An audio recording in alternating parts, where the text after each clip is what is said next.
All right, hello everybody. Welcome, welcome. We are very glad to have you. Today's webinar is brought to you by Salesforce CPQ, and its title is How Unifying People, Process, and Tech Will Help You Pivot to Recurring Revenue Faster, which basically means how do we make more money? That's the easiest way to describe it. Just a couple of housekeeping issues. So one, we are recording this webinar, so it will be available for you post the session. And if you have to leave, you can come back and watch it, or you want to share it with some friends, we'd appreciate it. The second thing is, please ask questions throughout the webinar. A lot of great content today, which for me was very new and exciting to see as we were prepping for this. So please ask your questions throughout the session. We will certainly do some at the end. We'll do Q&A at the end as always, but it's always a little bit more interesting when people ask questions throughout. Additionally, feel free to go into the question or the chat box and introduce yourself, name, your company, where you're dialing in from. I know one person sort of already come in and said they're from Exton, Pennsylvania. I have no idea where that is. I just know to ask, does that mean, is that an Eagles or a Steelers town? So we're very excited to have with us today Sean Joyce, who's the Director of Product Marketing over at Salesforce. He's been in the space for 20 years. He was actually at Zuora for a while. And I said, well, what made you go over to Salesforce? Because Zuora is that's a pretty cool company. And he said, well, he went to Salesforce because he knows sales is what rules the world. So we appreciate that from a sales point of view. I'm sure if there's some marketing people along, they might not like that. So, but that we'll handle it. He lives in Chicago. He loves to hike. He actually just got back from hiking the Grand Canyon with his kids who are 9 and 11. They hiked down the canyon and then spent the night, he says, and then they hike back up, which now I'm going to ask a ton of questions about how do I go do that. So welcome, Sean. We're glad to have you. It's great to be here. Thank you. Yeah, no problem. And one quick question before we get really started. And the most important question today, at least my uncle always said, is White Sox or Cubs, right? Who is it?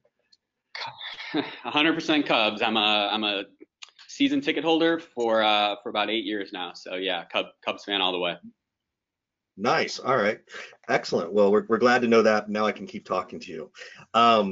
Hey, so we're talking about this today, like just at a high level, as we're talking about unifying these people in the process and all this stuff. Like, what problem are we even solving? Why are we talking about this today? Yeah, so so what we at Salesforce have seen, and what I've seen over my career, is that there's a big shift happening in B2B. So I think everybody's aware of the Spotify's and Netflix and how they've disrupted consumer channels and consumer sales. So the subscription model has become extremely popular from a B2C space. But in the B2B world, it's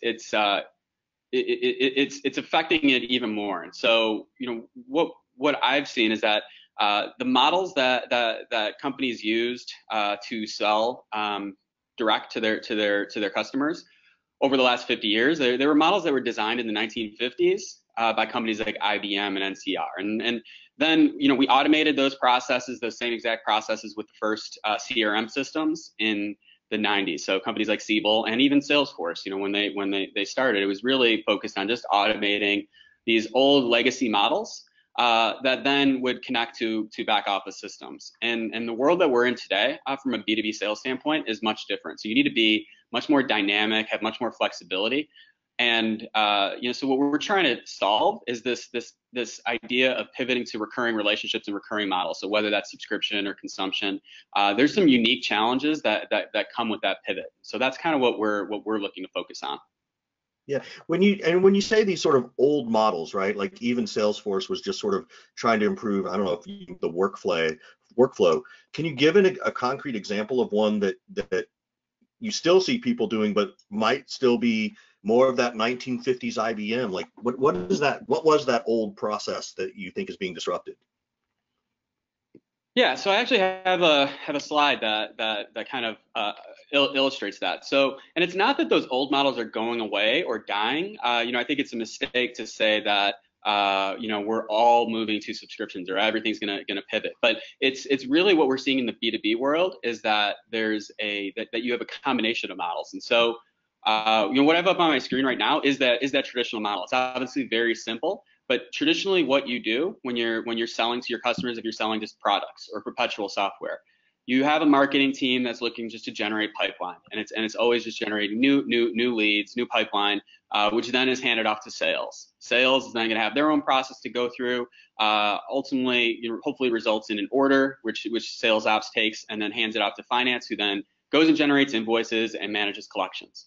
If you have any other sales that have to happen, those are typically just going to be a brand new opportunity, brand new sale, and this is a very linear process. You're able to just go, you're able to go front to back, and it kind of led to this world of silos. And so that's not what we're seeing today. So this old model is valid, but what we're seeing is that there's a new model. Recurring revenue models are focused on land and expand. And so that's really what we're focusing on today's call, is this idea of land and expand. So the initial marketing and selling to a new customer, it remains pretty much the same. This is marketing, selling, generating an order, moving an invoice, whether you're a subscription company or a traditional product company, that initial interaction is the same.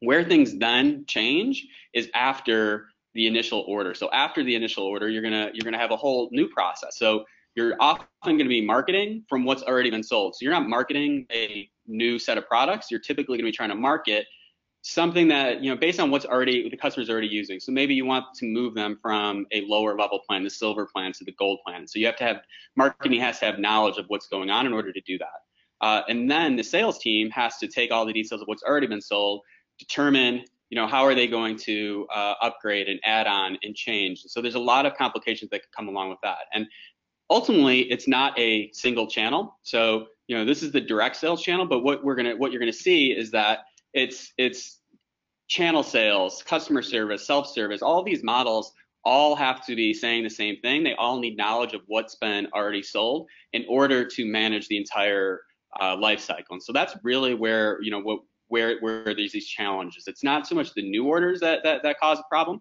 It's all of the changes to the contract and focusing on land and expand, where you run into unique challenges. Yeah, that makes total sense. I'm just digesting this slide a little bit because it becomes very confusing, right? It becomes this challenge for, particularly as I look at the woman in the blue, is that if she's the salesperson, there can become disruption with the channel salesperson, or making sure that that communication from customer service or customer success gets back to the salesperson. And so it is a much more complex world, and I think you've broken it down really well. At the ground floor of this, talk to me a little bit more about that. Like, what do you talk to me? I know we talked a little bit about silos and how things were happening. Is there something more you want to add to that? Yeah, so I think it's worthwhile to take a look at specifically what happens with those silos. So I mentioned that the land and expand portion is what we need to focus on. And so when you are focusing on land and expand, ultimately what you need to get to is a coterminous renewal. That's basically the secret sauce of a recurring revenue relationship. You're generating a coterminous renewal. So all those upgrades and add-ons are where things can go off the rails. And so what we've seen across the entire organization is that you have to manage these engagements outside of a silo. So you need to have dynamic contracts, which means sales and marketing. They need the ability to see what's been sold. They need to be able to do full lifecycle management. Sales needs to be able to manage the entire customer lifecycle. So, just as an example of when you're upgrading a customer from that silver plan to the gold plan, your sales team obviously needs to be able to manage that interaction. You can't go work with your finance team to calculate what's going to happen from a proration standpoint. Ultimately, where in the past you could probably segregate your channel partners from direct sales, and direct sales separate from self-service and other channels. You can't really do that anymore. So those siloed approaches to the customer interaction just don't work. And then finally, probably the biggest one and the most glaring area is a disconnected front and a back office. So there's a lot of systems that you're going to have in your tech stack, but usually it's going to revolve around two systems. So I obviously work for Salesforce. So from our side, we see that customers are using Salesforce for their CRM, but then we know we always have to work with a back office financial system. And so traditionally, you see a very clear break between what happens in the front office and what happens in the back. What we see in recurring revenue models is that's just not possible to do anymore, that the front office and back office need to work extremely close together, which means that front office personnel need to have knowledge of what's going on in the back. And in order for the back office teams, the accountants and the finance team to do their job correctly, they need to have knowledge of what's happening during the sales process. Yep, that's great. I'm gonna sort of slow it down a little bit, because I want to try and put this in real world context, right? So if I'm understanding you correctly, and please correct me if I'm wrong, let's say that I'm a Salesforce customer, and I bought my original license for 10 licenses, and for the sake of argument, it terminates at the end of December every year, right? That's my annual contract, right? And then I add 2 more people in July. So now I've got those people, and I want those 2 people to terminate at the end of December, not have a separate 12-month contract. Then if I start to use marketing, or the service cloud, I want to try and have everything all in one place and everything co-terminating, as you said, all within that same annual piece. I just want to make sure I'm really clear about what you mean by this and this co-terminus renewal piece. Yeah, that's absolutely right. So I think Salesforce is a great example of it. For our audience members out there who use Salesforce, you probably are aware the way that Salesforce works is we sell our license.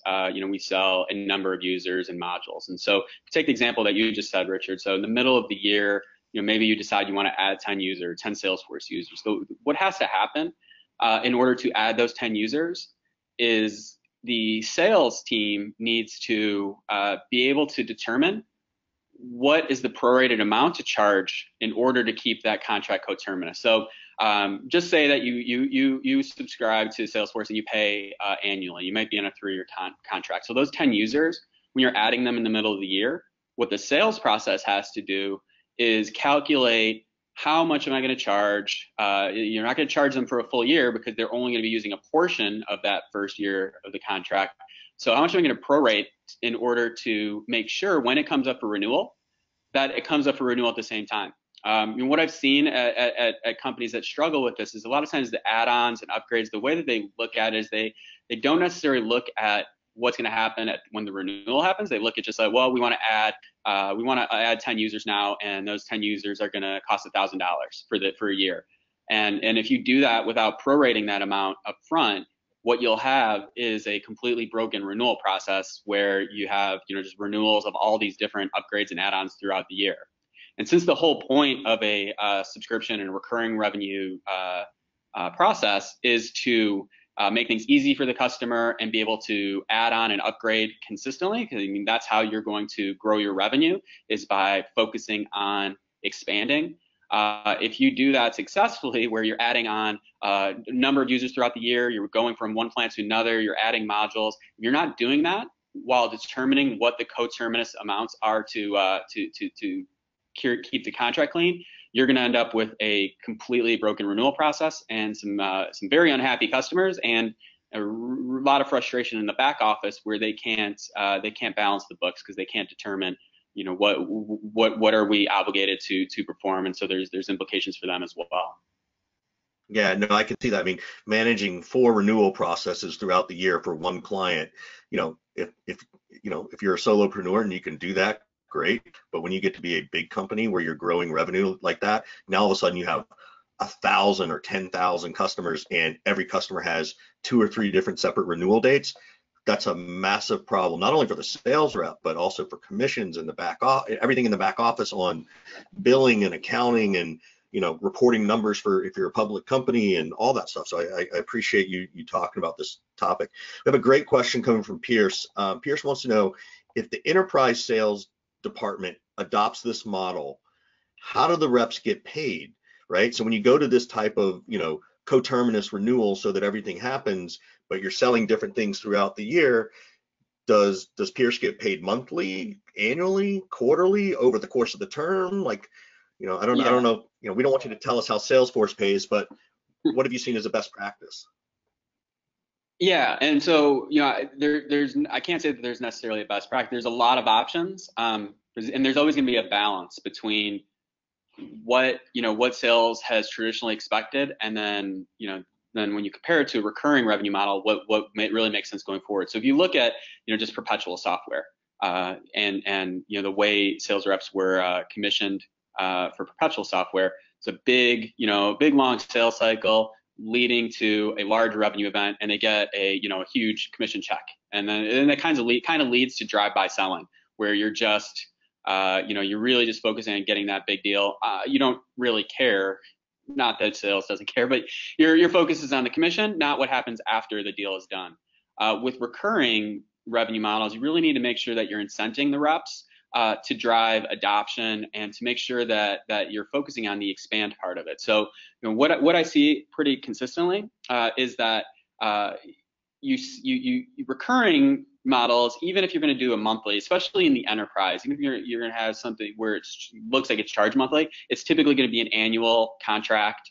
So you're maybe got billed annually. You rarely, in an enterprise scenario, actually want to bill the customer annual or monthly. It's better to take that monthly amount and then say that you're going to bill them a year. So it's usually going to look like a monthly contract, but it's billed annually and then probably over 3 years. And so what I've seen at a lot of customers is then they take the total contracted revenue, and then they determine that's where they generate the commission from. That they over the 3-year contract, you get paid on that 3-year contract, you get paid in advance, which means that there's some risk to the company. But that's typically what an enterprise sales rep is going to expect, that they get paid on the contract. Now, if that rep is consistently selling the wrong deal, and you end up with red accounts, which is ultimately obviously not what you're looking for. You're not looking for your reps to just close deals that don't make sense. Then it's very common to see clawback, where if it doesn't perform, if the contract doesn't perform, then commissions could be clawed back if you see issues on the deal, and they were the faults of the sales rep oversold or something like that. Yeah. I don't want to get into clawbacks because that's a whole heck of another webinar, but that is a fun one. I've got another question just coming in from Michael, and then I do want to move on, but keep the questions coming. These are really great. When you're looking at rewarding reps on the expand model, how do you balance between new business and account management? Right? What are your thoughts on using client happiness as part of the rep's reward? I'm not sure about the second part of the question, but I think that balance part is a really important piece, right? How do you balance between new business and account management with your sales reps? And I'm not sure if maybe Michael's asking about who does it. Is it customer success who does that cross-sell and upsell, or is it the sales rep? And then how does that affect sort of compensation from there? That's a really good question. So it's interesting because it goes back to just the silos. So there's obviously I was talking more about the front and back office silos, but this also applies cross-functionally. So when a company has a land and expand model that they're going to focus on, the answer is who's selling. It's almost everybody, because you can't. It might be the sales rep that closes the initial contract, and that initial contract is a big amount potentially, but in order to truly be successful, you need to focus on the expand side of it. So I can say what Salesforce does. So Salesforce will look to close a deal, and you may just buy Sales Cloud or Service Cloud or one of the products, and it may just be for a division or a subset of users. The way that Salesforce has been successful is then by focusing on the customer and making sure that everybody in Salesforce is aware that you're part of the sales process. So as that deal is closed, the sales rep may still be the quarterback, but the implementation team, has to be aware that they're part of the sales process as well, and they should be identifying areas where there's places to expand. Ultimately, the customer success manager has to, that whole role is moving away from being, just taking trouble tickets and customer support to truly being a customer success manager. And that means that the customer success manager often acts as a pseudo sales rep. They're a customer advocate first and foremost, so they're working to make sure that the customer is successful on the platform, which then helps to sell more. But there also should be identifying areas where there's places to expand and to move around. So they really need to work closely with the sales team. So it really what happens is that these teams that may not have interacted before, sales generally wouldn't interact with customer success. unless it's a red account issue. In today's world, from the beginning of the sales process through the entire customer relationship, they all need to work really close together, and they all need to understand this. You're all part of the sales process. It's this pivot to recurring models. What it has done is really given power to the customer in the B2B relationship. So in the traditional model, where you're just selling a big, huge perpetual license deal, so you look at selling like some big giant ERP system in the 90s.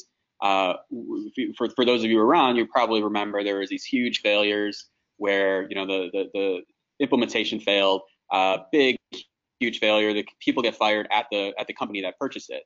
Today, you see less of that, because the only way that those companies like Salesforce are successful, or anybody that has a recurring revenue model, is by making sure you're driving adoption, making sure you're only selling the right products, and that you're not overselling, you're not selling the wrong products, and that you're taking a team approach to customer success. So how do you compensate on that? So, after, obviously I'm a sales rep, I close the deal, I get my commission, and maybe I'm doing a little bit on the back end to quarterback it, but customer success may really be quarterbacking it. Do I get like a smaller piece if they keep buying and upgrading, even though I'm not necessarily engaged? Or, and maybe at Salesforce you are, no, the rep is always engaged, even if customer success is there, so that you can provide that value and pay that piece. Like, how does that renewal commission happen? How does that happen? Because oftentimes the thing I see is, regardless of your model, it all comes down to compensation, right? It all comes down to how much do I get? And granted, I think Salesforce is an amazing company, and maybe you guys have extra things you can do, like options and all that kind of stuff. But any advice on how you really divvy up that pie on the expansion piece evenly, or in a way that feels meaningful to all those people who are now on the team and involved? Yeah. So normally I would see that the sales rep stays involved throughout the engagement. There's always a sales rep that's quarterbacking the deal. It doesn't always have to be the same sales rep. So it could be that you have hunter sales reps that are closing the initial deals, and then you have account reps that are focused more on the upselling. It's common, or you're seeing it more and more, where that customer success manager is a sales rep, and they're taking over the deal from, they may get involved in the new account sale just towards the end of the deal, so that they're aware of what's going on, what's been sold. Then as they move over to taking over the relationship, their title might be customer success manager, but they operate more like a sales rep. That said, Right. I always think you need to be kind of careful with that, because customer success managers, to me, first and foremost, should always be focused on the success of the customer. That's their title. So, what the model that I typically like to see, or that I think works the best, is to have an account rep that's still commissioned on it, have your customer success team trained to be part of the sales process, but they're not directly commissioned on upsells or add-ons, because then that can lead to bad behavior where they're only focusing on their commission. So, I think the model of having customer success, compensated in a different way. So whether that's base plus bonus on other metrics.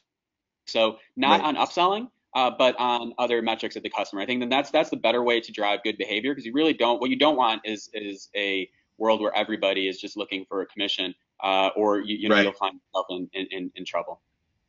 Yeah, and it could, and a couple of people are asking, and a couple of things that sort of come to my mind are, one obviously is retention rate.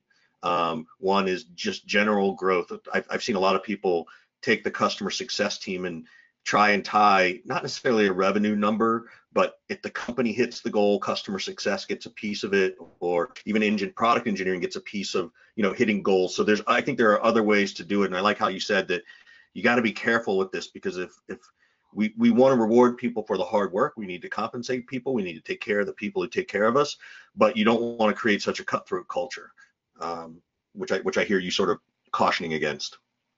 Yeah, and I can say, at some of my previous companies where I was more on the, I'm in marketing now, but where I was more on the implementation and customer success side. So, I generally wouldn't get a commission, but I definitely was part of the sales process. And I think part of the reason it worked was I was included in things like sales rewards. So, if you've done a really good job as a customer success manager, maybe get invited to club with the sales team. So don't treat the sales people as the only ones that are the superstars. The people that are actually driving adoption and expansion, and doing it in a way that leads to referenceable customers, which ultimately is really what customer success needs to do. Driving a referenceable customer, is going to add a multiple of value compared to just closing a new deal. When you have a reference, that's going to help you close 10 other deals. So including them in those teams, including them in those rewards, I think is a good way to look at it. Yeah, no, and I like the idea of club. I think that's a really smart way to do it too.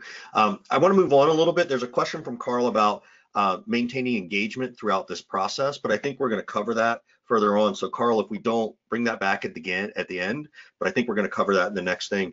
We talked a little bit about sort of the process silos, right? And we talked about the dynamic contracts, but talk a little bit more about even the next layer below that, right? Where it really gets into the deep silos of ops and products and pricing and all that kind of stuff. I know we covered a little bit of it. We did. So let me show another slide. And just to show how things start to break down so what I'm showing is kind of the breakdown that you typically see between this linear process between the front and the back office. So on the left side, we have what Salesforce or any CRM system is typically going to handle. Obviously, we do a lot more than just a few things, but just for the purpose of this, I have this example. Sales ops sits in the middle. Really, they need to be a part of both the front and the back office, and then you hand it off to the back office system to manage all the financials. But the way that these things start to break down is pretty clear when you have a dynamic contract. So first of all, marketing needs to have knowledge of what's been sold. So they're not just marketing to new deals. They need to know what's sold so they can upsell. Sales actually has a reverse approach to how they sell. So sales has to go, they're going to go configure what the quote looks like, but that results in calculation prorations here that are billing calculations. And so sales has done that. Now, assuming you can do that correctly, you then hand it off to the back office where those exact same calculations happen again. And that's what I'm talking about, where there's a complete breakdown on dynamic contracts between the front and the back office. We in the front office manage the quote. We calculate those prorations to do the upgrade, and then the back office team has to do those again. Any even minor discrepancy is going to result in an inability to balance the books, to manage your financials. And then finally, one of the areas that we see is in the collection side of things. Back office systems typically can handle collections. So your collections team, if everything's working on your standard models, it'll probably work on your recurring models. The one caveat is where you do have something like a monthly invoicing thing, where you're collecting payments throughout the month. So a lot of times what we see is that there's a breakdown in being able to automate that process, because you're not going to have somebody just sitting there going and running credit cards 100 times a day to go collect. So it really just starts to break down everything because of these dynamic changes. Got it. So now that we've identified the problem, right? We've shown the problem. What's the solution? I assume you'll have a slide for this. I do. Let me just skip forward a little bit. So so what I think is important is that you ensure your front office data is structured for the back office. So obviously I'm at Salesforce, so I'm going to talk a lot about sales. But back to the beginning of the call when you introduced me, I think the first thing to bottom line agree on is where does sales belong? So to me, it's clear that sales is always going to belong in the front office. Your sales team is going to be in Salesforce. Your sales team is going to be in whatever CRM system you're using. So assuming that you can agree with that, then it becomes a little bit easier to answer this question. The key to making this work is to ensure that sales can do everything that they need, and that that you're supporting across multiple channels. So that initial sale might be the same. You need to make sure that your front office systems are able to process the entire revenue lifecycle. So not just the new order, but those upgrades and add-ons. And so those front office systems need to be able to calculate how do we prorate the amounts that we're going to put on the quote. A lot of times what we see is that's where we see, sales reps having to bring out their calculator or manage it in Excel. And if you're managing it in Excel, you know that you have an issue, and you know that you need to, look at your sales process. Your sales tools should be doing those calculations for you.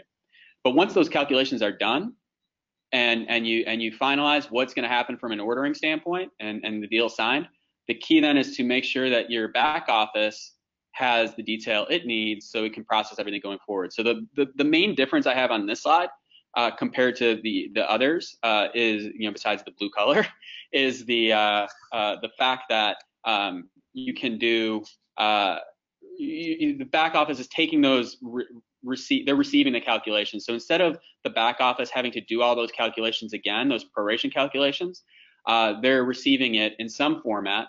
The way we do it is we actually generate invoice numbers just so the back office doesn't have to, and then it can do everything it needs to going forward. So once it has those numbers, it should still be your financial system of record. It should still be where you're managing accounts receivable, and then ultimately it's still your financial system where you're going to do all your reporting. So it's really a matter of identifying where is the right point to hand off from the front office to the back office. And do you have any best practices you can talk about and to identify those points, or maybe share what Salesforce does to really find those moments? Yeah. So I think the first best practice is to understand that if you have a recurring revenue model, you can't make your purchasing decisions of what software to use and how the processes are going to work without getting everybody in the room. So a lot of times what we've seen, even us, when we sell, Salesforce CPQ, we see that, we're only selling to the sales team. And then if the finance team, they're trying to figure out how we're going to recognize revenue, how are we going to manage the order, and they don't really care what sales is doing.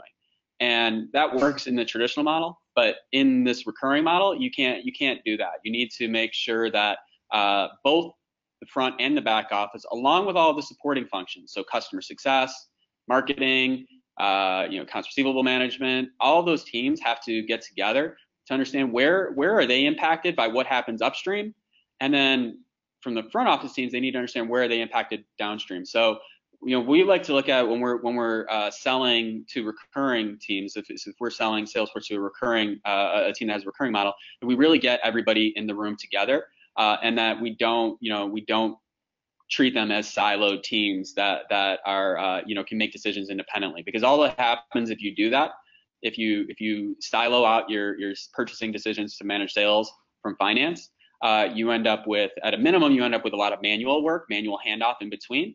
In worst case, you end up in a situation where what you are selling doesn't match what you're actually billing, which is obviously a major issue.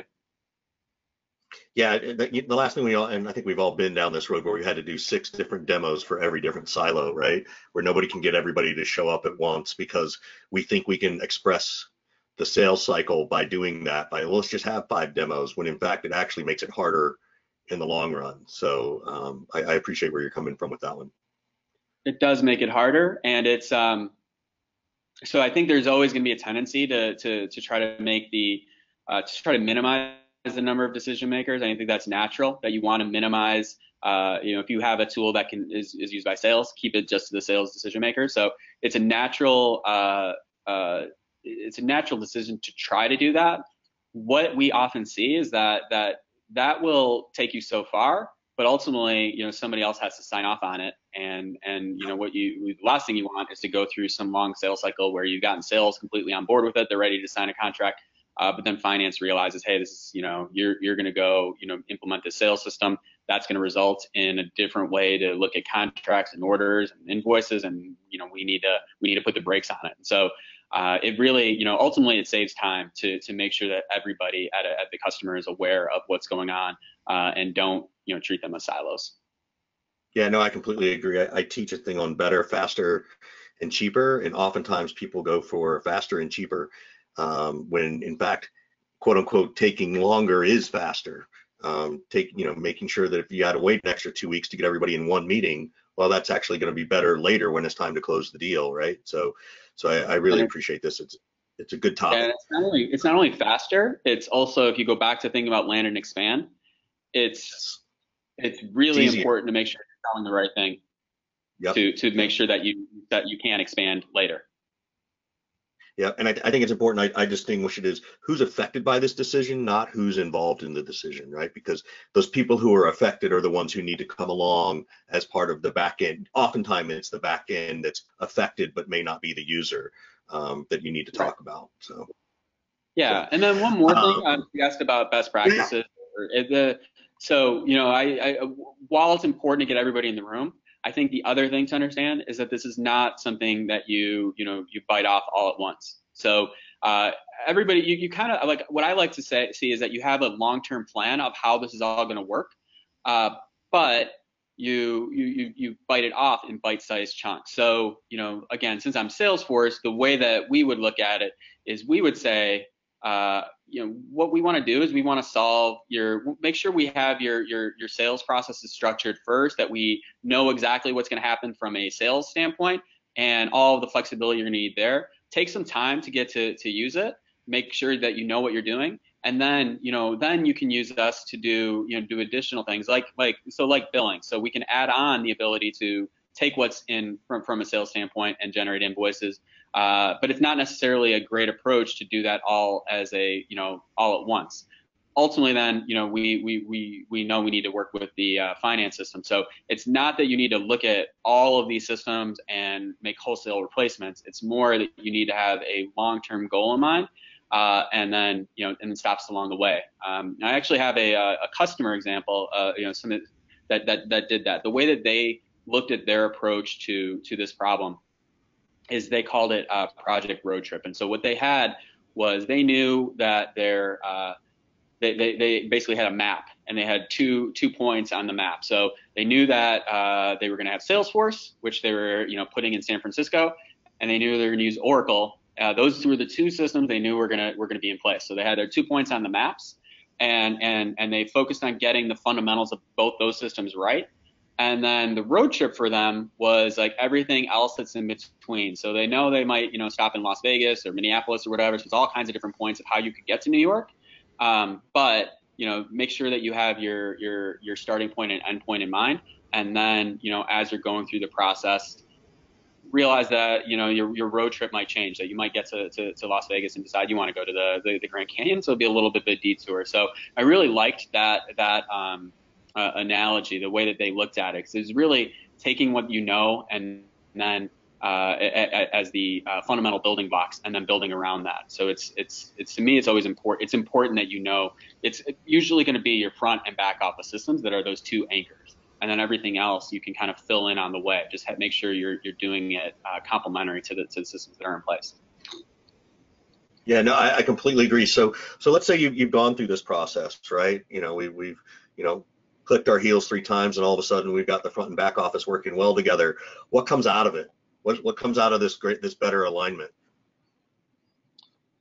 Yeah, so ideally, what would come out of this is that you have a process that will grow with you. So if I go back to what I said in the beginning about B2B transformation and digital transformation, what that means is not that, like, whatever you're going to define today is what you're going to do tomorrow.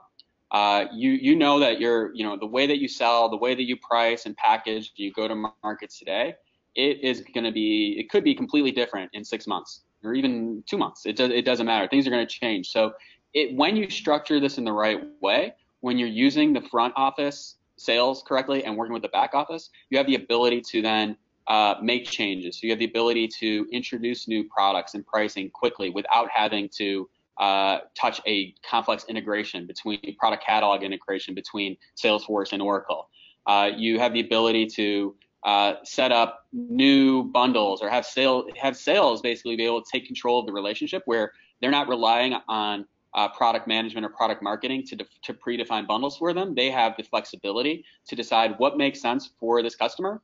How are we going to price it? How are we going to put it together? And then ultimately, if you do it right, it will then feed into your back office system in a way that can then be managed going forward without requiring huge investments from IT. So, what you don't want is every time you introduce a new bundle or way to do things that it's a 6-month lag time to roll that out because you're touching 5 different systems, 3 different product catalogs and 1 order here and 1 order there. You really want to make sure that you're setting up in a way where you can have flexibility in what's going to happen going forward, that you're not going to be frozen in time on whatever you go live with on day 1. Yeah, that makes sense. Is this that part of the fish model? I know we talked about this thing. Yeah, so the fish model, it actually goes back to the same customer I was talking about. So or previously. So one of the things I think we were going to talk about today is pivoting from traditional models to recurring. And so I already mentioned that it's pivoting does not mean moving wholesale to subscription and recurring revenue models for most companies. In the B2B world, you're not often going to see a company that just says, all right, well, we're going to stop selling our perpetual models or our product models and just go to 100% subscription. There's some exceptions, but for the most part, it's going to be a gradual pivot. And so the same company that I mentioned before about this Project Road Trip, they described their transition as a looking to get out of the fish model. And so this was a perpetual software company that knew they wanted to pivot to subscriptions. And initially, the way they did it is they segregated out the subscription business from the perpetual. So they had different sales processes for perpetual compared to subscription. What that meant is that they were increasing their costs because they had to manage multiple systems and processes and supporting teams for it. So costs were going up, but at the same time that they were managing, trying to do this pivot, their revenue was going down because subscription, by their nature, are going to lead to a smaller initial revenue footprint. So where you have a big, huge perpetual license deal, the way that you monetize subscriptions is you have a smaller revenue footprint up front, and you're doing add-ons, and ultimately it's going to be a much more valuable relationship over time. But in the short term, you're reducing costs. And so the way that looked for them is they had increasing costs and decreasing revenue, and the picture ended up looking like a fish. They didn't want to get caught in this fish model. So what they realized they had to do was they had to unify their traditional models with subscriptions. So it didn't mean to stop. They weren't going to stop selling perpetual software. It meant that they were going to unify their processes. So they only had one sales team selling both. They were incenting their sales team to sell more of the recurring revenue models, because ultimately that's those recurring revenue models are what Wall Street really will reward. So they were incenting their sales team to sell those subscription models, and the goal then is really to try and get out of that fish model as quickly as possible. So what that meant for them is eliminating all of those redundant systems, so therefore reducing costs, while ultimately growing their revenue over time and being able to generate much higher revenue numbers than they were able to before when they were just selling perpetual software. Yeah, are there as you're making this decision, how do you know when to start looking at this? Like when, you're definitely right that it's a gradual piece, right? You don't just all of a sudden, July 1st turn on one system and turn off the other. How do you know when you're an organization that's ready to move to this type of an approach? Really, I think almost every company should be looking at this type of approach now. The more companies that you wouldn't normally associate with recurring revenue models are all looking at it. So if you look at just like in the consumer world, you look at cars, GM, Volvo. I think Volvo just introduced a subscription model for their companies, where you no longer buy the car, you can subscribe and then get access to whatever car you want. In the B2B world, companies like Caterpillar or General Electric, where they traditionally just sold products and physical goods, they're all looking towards building recurring revenue stream. So many times that's going to be like an IoT play, where you are bundling software and services with your hard goods. So it's really hard for me to say when's the right time, because really almost everybody needs to start looking at this now. Again, that doesn't mean that you need to make wholesale changes to your systems now. You can always start off small. Start off with a smaller footprint, smaller technology footprint as you're introducing these recurring revenue models. In fact, I'd recommend that, which means that you may not want to buy, Salesforce CPQ and billing right away to support a brand new recurring revenue model. But as you start seeing what those systems are going to, what you're going to need and what's really working, that's when you can start looking at really automating those processes and moving more towards a unified system that manages it.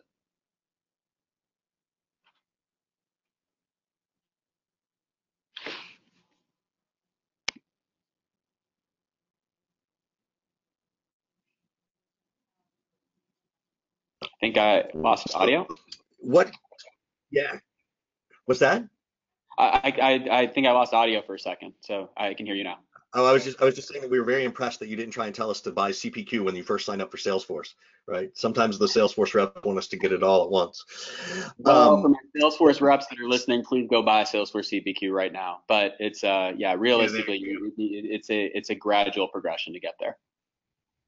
Yeah. What mistakes do you see people make, or what advice could you give people? I know you said, don't do it all at once and make sure that you do it gradually and that you're thoughtful about it. Are there any sort of glaring mistakes you've seen customers make unintentionally, but that you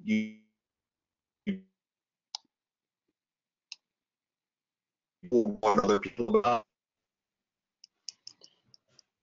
Did I lose you, Sean? No, I'm here. Yeah, we've I think some of the mistakes that I've seen is really so going back to the silos and taking a siloed approach to technology decisions is a big mistake.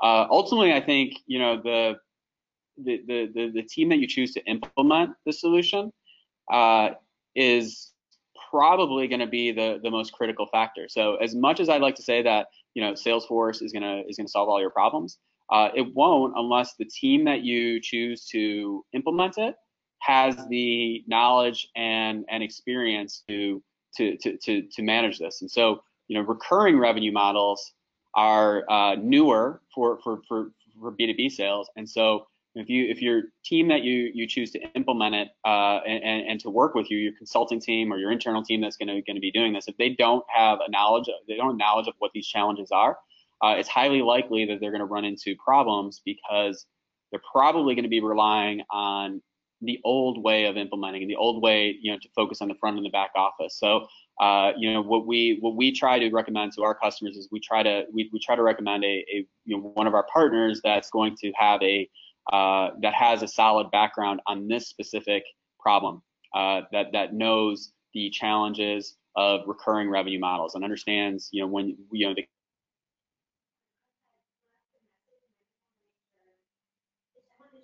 Oh, we may have lost you there, Sean.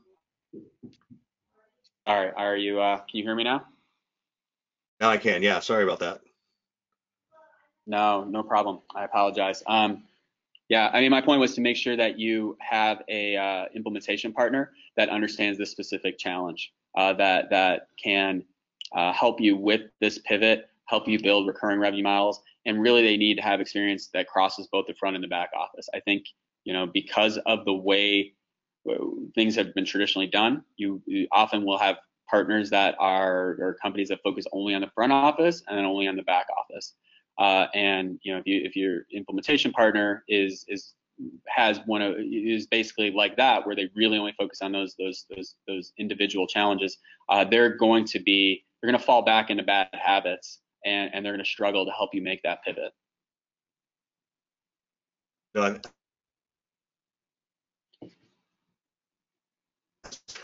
Before we sort of off, you want to let people know what Salesforce CPQ is and what it does. Just you've been so grateful and gracious with your time. Sure. And sharing so at the end of the day. Yeah. So Salesforce CPQ and billing is essentially it's a direct extension of the rest of Salesforce. So if you use Salesforce traditionally, you go to the opportunity. That's kind of what everybody does when you're using Salesforce. Salesforce CPQ and billing will then go beyond. So you can generate quotes, you can manage the pricing, you can go into a lot of detail and to manage complex sales processes. So traditionally, that's going to be managing the direct B2B sales process.